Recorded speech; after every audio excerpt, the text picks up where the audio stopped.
Jam, gue kan kenal lo udah lama banget ya. Iya. Tapi gue tuh kenal lo pertama kali tau gak dari mana? Di mana? Dari Humania, man. Oh iya? Terserah. Apa sih lagu apa sih lo dulu di video klip apa sih? Oh iya di video klipnya sih. Udah lama banget. Humanity apa? Aduh, gila udah lama. Lagu Terserah. Terserah kan. Iya, Nah, tapi iya. yang pasti gue abis itu denger yang lo bikin. Tapi gue nggak nyanyi di situ. Iya. sebenarnya, Iya. Nah, gue denger lo nyanyi justru album yang dulu lo sempat mau dikeluarin di Philly, man. Philadelphia, inget gak? Oh. Ingat gak sih lo? Lo tahun berapa sih? Maksudnya LMNOP. Iya, LMNOP gak sih? Oh iya. Iya itu, nggak sih? itu di Atlanta. waktu Oh, itu. Atlanta. Iya bukan Philly. Iya. Iya. Nah, terus terakhir, lo baru keluarin sama Societe, The Harmonie. Oh Societe, iya.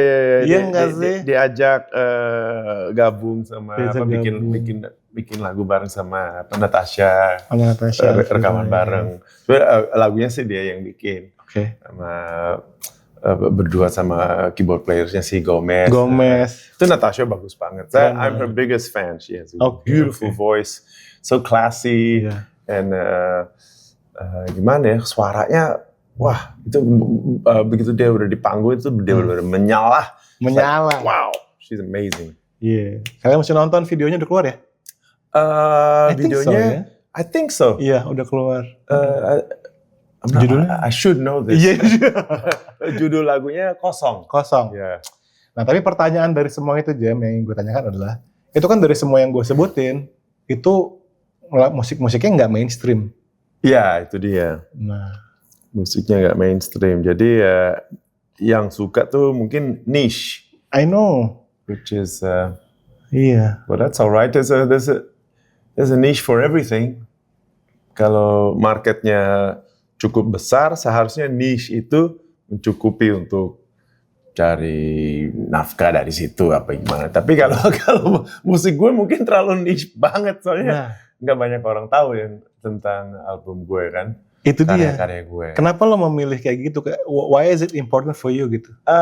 Karena saya bikin itu lagu sendiri dan ya itu keluar dari just what came out of me. Jadi ya gue nggak pikir gue mesti bikin lagu mirip yang ini karena yang ini lagi populer. Jadi gue mesti bikin kurang lebih kayak begini biar gue juga bisa ikut populer dengan template-nya dia yang sudah jelas-jelas formula ini laku. Yeah. Tapi ya I'm more of an art guy. Jadi gue seperti tadi kamu lu bilang soal apa tadi yang idealisme. Iya, idealisme itu loh. Idealisme ya menurut gue sih idealisme tuh penting buat diri kita sendiri ya. Soalnya kita mesti ada prinsip, ada ya nggak cuman in our taste in music or in art, but in whatever we do in life mesti ada prinsipnya. Ya, we have to strive to do the best that we can, untuk bikin untuk sesempurna mungkin. Walaupun ya yang sempurna kan di Tuhan. Iya. Tapi ya we have to try our best to make something. Well, if it's not, I'm a kalau gue perfectionist. Makanya gue kalau bikin karya itu susah payah itu dikeluarin soalnya. Nah, udah gue bikin, udah capek, payah gue bikin. Nggak jadi deh.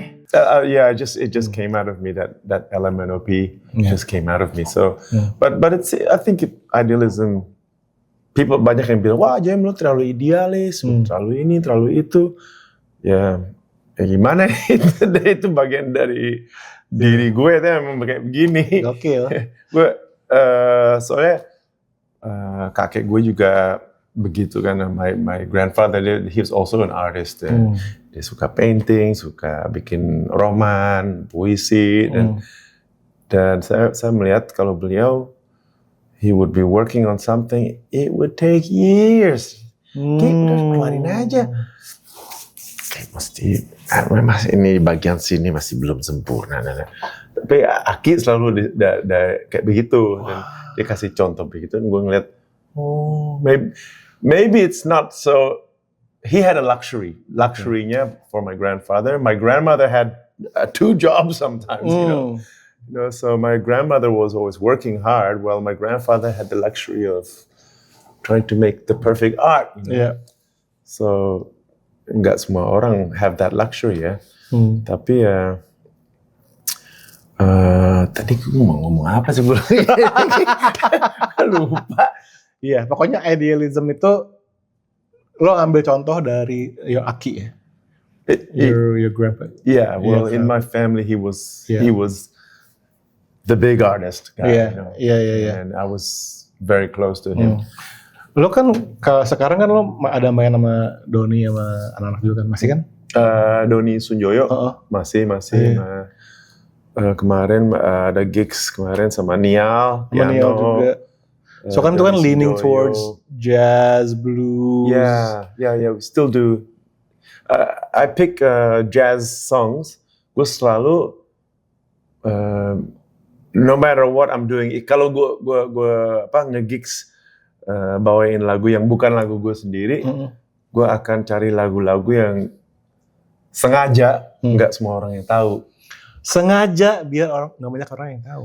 Iya, biar ya orang nggak tahu lagu ini, tapi lama-lama mereka wah keren nih lagu. Padahal tadi gue nggak tahu ya, di radio nggak pernah dibawain ini. Oke. Kayak gitu deh. I want to educate people. I want to spread the love, spread the art. I mean that's sebenarnya the reason why I joined MTV pada awalnya. Yeah. Karena gue punya pikiran pada saat gue mau masuk ke MTV, that was when I was really into main suling, main kecapi, main gendang. Terus gue ngefans banget dengan namanya genre musik world music. Jadi semua lagu-lagu pop yang berbau tradisional musiknya masing-masing negara suku masing-masing, all those different stuff kayak Senegal music like Yosundur atau musik dari Mali. So gue beberapa tahun gue ikut main gitar di band Afrika di Sydney.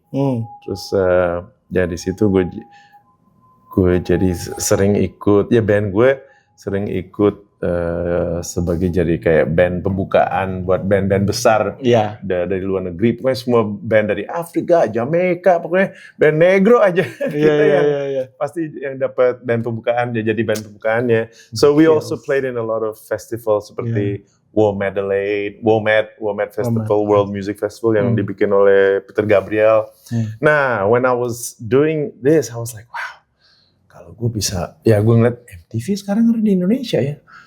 Loh, kok ini adanya cuman Alternative Nation, MTV Rap, and everything is all American music. And I was like, padahal Indonesia kan ada Sasando, ada Gamelang, ada Degungan, ada kecapi suling, apa dangdut, apa kayak like music from Batak music, all the beautiful music from Maluku, everything. I said, kenapa itu we have to make maybe the traditional tinged pop music hasn't found a place in MTV because we haven't given them a platform yet. Iya, benar. Yeah. So I thought dengan saya masuk ke MTV, saya mungkin bisa membuka platform itu. Dan tadinya saya pengen punya show di mana gue travel ke pelosok-pelosok ke tempat-tempat terpencil yang ada musician main, ada kakek-kakek main apa gimana, wah ini dia nih. And then somehow make that a part of MTV untuk sesuatu untuk to bikin orang bangga dengan mereka punya tradisi dan budaya, Gila. Tapi bos gue di MTV ketika gue kasih tahu tentang, kan gue minta meeting. I said, I need to talk to you about something. I think we should make a show. We call it MTV World Music. Gila. He said, okay, have you finished? Go to hell with your world music. Like that. I was like, what? He's like, no one gives a shit about that stuff. Dia bilang begitu. I was like, mulai di situ gue udah, gue gue gak suka MTV. Oke. Iya, walaupun gue kerja di situ. Nah, balik lagi ke idealisme. Iya. Aduh, itu antara gue nggak suka, gue ditolak show world music. Makanya begitu ada MTV dangdut masuk, kan banyak VJ yang from Indonesia, yang from Indonesian VJs yang, aduh, jangan deh, gue nggak mau, siapa yang mau jadi ini host MTV dangdut? Gue nggak mau, Nora, kampungan. Justru gue aja dong. Walaupun I'm not a huge fan of dangdut, tapi ya ini bagian dari Indonesia. Dan walaupun itu ada ya seperti budaya Indonesia kan juga ambil banyak dari India, dari Sanskrit, dari Sanskerta and also from Arabic music, and then so we can hear that there's the Arabic scales, the Indian scales, the beat, also dari India, we're borrowing, but that's all. But it's Indonesian music. Jadi gue seneng banget.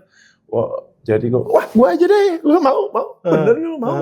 Ya ini gue jadi hostnya itu dangdut. Iya. Gue juga punya impian gitu sih, Jam. Gue kayak pengen banget travel around Indonesia untuk dokumentasiin seni vokal di tiap daerah. Iya. Karena kan kayak di beberapa daerah tuh kayak misalkan, daerah sini tuh ada choir, tapi choirnya gimana gitu. Atau yang gue pernah lihat tuh di konten gitu, Sunda, tapi suaranya tuh yang nggak habis-habis gitu, kayak panjang banget gitu. Pokoknya aneh-aneh ternyata. Kayaknya kalau one day itu kejadian, lo mesti jadi host. Mendokumentasikan musik Indonesia ya. Hayo kita do something sasarangan. Yeah, man. Mungkin juga bisa di YouTube juga. Yeah, why not? Iya kan? Why not? I think that would be great. Yes. Nah, satu pertanyaan terakhir nih, Jan. Gua mengenal lo tuh salah satu vokalis yang paling groovy banget, man. Groovy? Iya, man. Gimana sih lo ininya? Ngelatihnya? Ada metode tertentu atau ini dia, gue nggak pernah ngelatih. Nah, dan saya harus ngelatih. Oke. Tadi gue bilang gue, sekarang saya. Awalnya gue bilang aku. Orang masih bebas. Orang masih mikir ini orang bebas. Ini aku terus saya, gue gimana sih? Ya gue emang mesti banyak belajar, banyak latihan. That's something I need to do. But how do I just gimana ya? Iya. Sekarang sebenarnya udah jarang dengerin musik juga. Lu tahu kan kalau umur dari SD sampai SMP, SMA, early 20s, maybe mid 30s masih dengerin musik. Tapi sekarang kayak udah pikiran gue udah terlalu padat sama adu nasib di Jakarta, cari nafkah segala macam. Jadi kayak gak ada waktu kosong. Udah tidur aja. Tapi mungkin umur juga itu sekali ya. But where did you get that kayak the style? The style? Iya nggak sih? Karena kan misalkan lo main sama band lo yang sekarang, no one sings like you di Indonesia gitu. Ya mungkin karena if you sing like me nggak banyak gigs. Maybe pasti like Boyz II Men lebih banyak gigs. That's true ya. Bener. Tapi ya gue pilih lagu-lagu yang buat misalnya set jazz gue. I never sing any standards. Maybe I'll sing some Stardust. Okay. Or something like that. Or I Can't Give You Anything But Love. But all the rest gue cari lagu-lagu yang lebih ini dari tahun 20-an, 30-an tapi masih berat di blues. Memang lo konsepin begitu. Iya, soalnya gue emang awal-awalnya kan gue pikir gue nggak mungkin bisa jadi penyanyi jazz. Soalnya gue udah ngeliat jazz zaman sekarang kan udah bebop segala macem dan wow, gue yang masih make sense di otak gue secara nada segala macem, nada masih deket sama blues itu jazz from early swing jadi tahun 35. Sampai 35, 36, 37, 38 sampai 40, 42 World War II. And then after that the jazz starts getting, once bebop gets in there in the 50s and 60s it starts getting a bit like gue masih basic. Kalau gue nge-scat itu lebih kayak nada-nadanya masih di era Louis Armstrong. Ngerti. Oke. Soalnya sebenarnya nada itu and the intervals between the notes it can make us happy or sad. You know, ada minor, ada major, dominant segala macam. Every different chord makes you feel a different way. Now, gue sempat ada sebenarnya gue curhat dikit. Tahun 90-an, gue cenderung depresi. Gue selalu kelihatan di TV, wah ini orang ketawa-ketawa mulu, bercanda. Sebenarnya gue kayak begitu karena lagi hyper sad, jadi mesti kasih lihat hyper gitu. happy. Oke. Iya. Mungkin seperti Robin Williams dulu. Hyper happy, tapi sebenarnya dia orangnya sedih inside. Now I won't say why, but you know I was always used to feel a bit depressed, and I always found that reggae music, the irama was uplifting. Brazilian music, irama was uplifting. Walaupun Brazilian music kan, it's a perfect music buat gue soalnya. Melodinya a bit like melankolis, tapi iramanya mengangkat. Iya. Samba.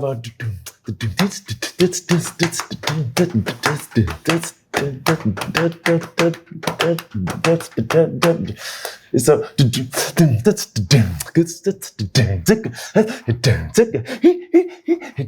it's very uplifting. Where the music can be like can be sad, you know. But it's a mix of sad and happy, and it's perfect buat gue ya. Okay. Tapi I always found out that waktu gue dengerin, gue ambil lagu-lagu early swing and early blues itu jadi musik, jadi obat buat gue, buat depresi gue. Soalnya nada-nadanya itu bikin gue happy, sehingga something inside ada switch, ting, gue happy nih. I feel happy, even though it's fleeting, just for a moment. But while I'm listening to Louis Armstrong or the early jazz, Duke Ellington, Count Basie, it's so happy music, you know. I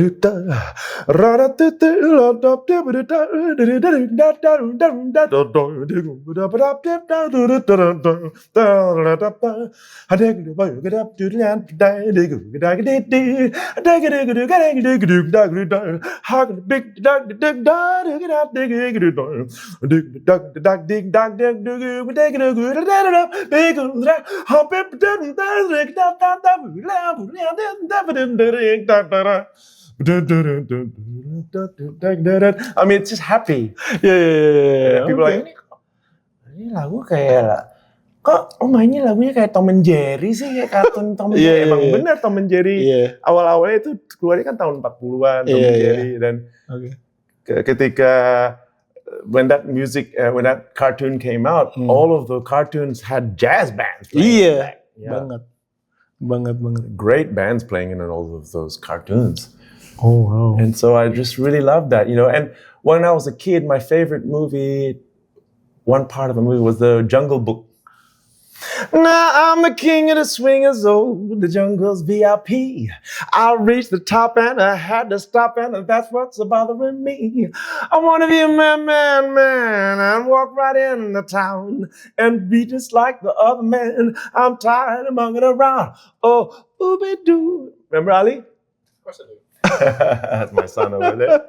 Yeah, so this was a big thing for me in my head. I was like, wow, I love this music. But that was early jazz. That was Louis Prima. That was playing the orangutan, you know.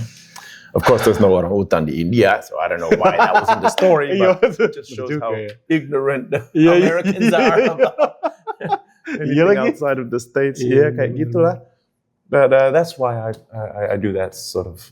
Anyway, I met my friend who's a jazz saxophone player di Amrik. Nah, dia dulu temen gue di Countrywood dulu, di Kampung Hutan dulu, tahun 70-an, 80-an. I knew this guy. And then we met again di Amrik, and he said, "Jam, I'm doing saxophone, playing jazz and everything." I said, wah sayang banget, soalnya aku pengen bikin sesuatu bareng sama my old friend from childhood. Tapi lu jazz, gue nggak mungkin bilang. Siapa bilang? Lu kan, I can hear it, you know, you're a blues guy.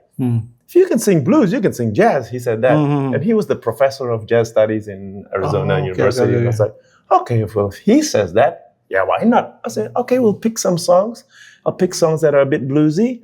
He says, sure, and then we'll go record them. And then we made Trad and Soul. Oh, album. iya. Oke. And that was in 2015. But yeah, so gue approach-nya ke jazz itu dari blues. Dari blues ya. Wow. It's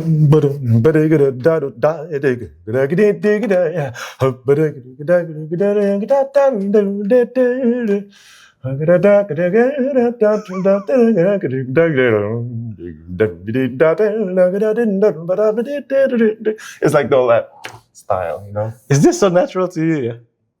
You don't have to think about it ya. Tahu keluar aja. Yeah. Oke. Tapi ada nggak any recent music yang lo dengerin nggak sih? Atau lo you just listen to? Recently, music that I'm actually someone asked me to do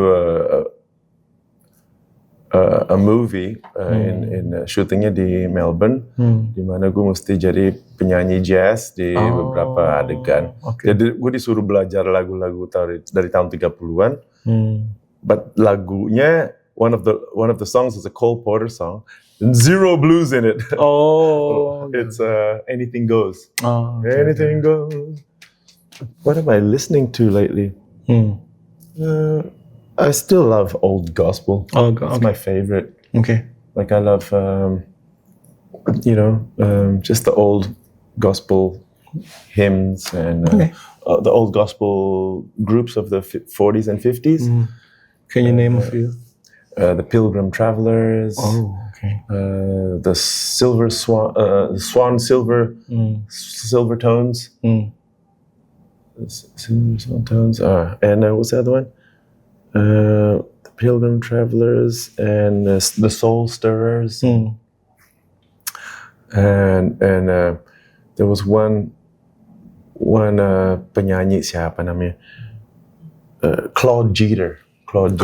Jeter. Yeah, and then I found out about these guys. Soalnya gue pernah, dan salah satu idola gue buat vokal itu Al Green. And waktu gue I discovered a interview sama Al Green ketika dia baru umur 17 tahun di interview. I'm like, wah, Al Green masih muda banget nih di interview. I tried to find it again on YouTube, kok nggak nemu. Anyway, he says, when I was growing up, I loved listening to Claude Jeter. And then I found out, I listened to another interview, and it was by Curtis Mayfield. Curtis Mayfield said, when I was a little kid, I listened to Claude Jeter. I'm like, okay, jadi gue mesti cari tahu nih si Claude Jeter, the Swan Silver Tones. And turns out he was the first recorded vocalist that used all of the high, baby. You know, he'd always sing like that. You know? Okay. So he'd be like, and a lot of his licks, you hear Curtis Mayfield doing the same licks and Al Green. So that's why they sing in the high that we want to be like Claude Jeter. Gitu. Gila. Ini kalau diterusin percakapan aja bisa panjang banget. Jadi gue nggak mau menahan lo lama-lama. So we're gonna continue our conversations. Okay. In the next time ya. Yeah. Okay. I've been trying to meet up with Bung Indra for so long. Susah banget soalnya he is so busy. And the last time we actually get the haircut at the same place kan? Iya makanya di South City. Tapi orangnya udah nggak di situ lagi. Oh si siapa namanya? Wawan, I think. Ijal. Okay. Iya udah nggak di situ. Okay. But yeah, thanks so much, man, Indra. Yeah. I really respect your talent and your knowledge, and gue pengen banget kalau bisa dikasih tips. Yeah. So what to practice and how to maintain my voice. Soalnya selain practice juga ada, ini masih rolling kan? Ya, selain kayak exercises, ada juga hal yang bisa kita lakuin sih, especially kalau kita main di tempat-tempat yang smoky sampai malam, you know, kayak take vitamin C, zinc. Zinc tuh juga ngebantu sama pernafasan kita soalnya. Terus vitamin C untuk counter semua radikal bebas dari rokok, dari cerutu gitu-gitu. So besoknya pasti Iya, it's like banget. I feel like not good in my chest, and Iya. nada-nada tinggi suka kayak gimana Ngerti ya? banget, karena suara kita kan abis iritasi, Jan. Jadi pas kita pulang dari nyanyi di tempat kayak gitu, sebisa mungkin hot shower, karena ada steam. Steam will relieve the vocal cords. Oh iya. Gitu, karena abis dari iritasi asap, kena steam. Wah, itu enak banget. Oh. So before you go to bed, hot shower, itu ngebantu. Steam. Terus hal berikutnya, jangan makan pas lo pulang. Oh, jangan makan sebelum tidur. Sebelum tidur, karena akan ada LPR, laryngopharyngeal reflux. Iya, reflux. Karena itu bad banget. Iya. You cannot sing the high note, you cannot maintain the pitch, gara-gara reflux Gara-gara acidnya acid, itu naik ya, asam lambung naik ya. Yes, udah sisanya exercises yang tadi gue tunjukin kayak humming, lip trills, it helps banget sih. Especially karena lo kan banyak, mungkin lo nggak sadar tapi yang lo lakuin tuh technically demanding banget lo, Jam. So I bet vocal exercises will benefit you banget sih. Wah, yeah, I hope so. Because now I'm doing a lot of regular gigs. Iya. We're playing at Bottom Parlor in SCBD, situ Jalan Suryo. And then I always sing 90 minutes. Okay. And it's you were telling my son, you need to be fit for stamina, kan? Yes. Yeah, 90 minutes is sometimes I'm like, capek juga nih. But what do you do for stamina? Ada nggak spesifik Stamina? Buat olahraga gitu? Kalau gue olahraga berenang. Berenang ya? Oke, berenang sih keren banget. It's my favorite. Oke. Cuma masalahnya di South City sana tuh banyak yang pembakar apa? Sampah. Sampah. Oh my god, oke. Dang. Jadi, oke, berenang yuk. Iya. Asep. Yang kerok. Oke. Ya udah. Next time kita dive deeper ya. Bener ya? Ke musik Oke. lo dan ke vocals. Dengan senang hati. Thank Tapi you so thanks much, banget, man. man.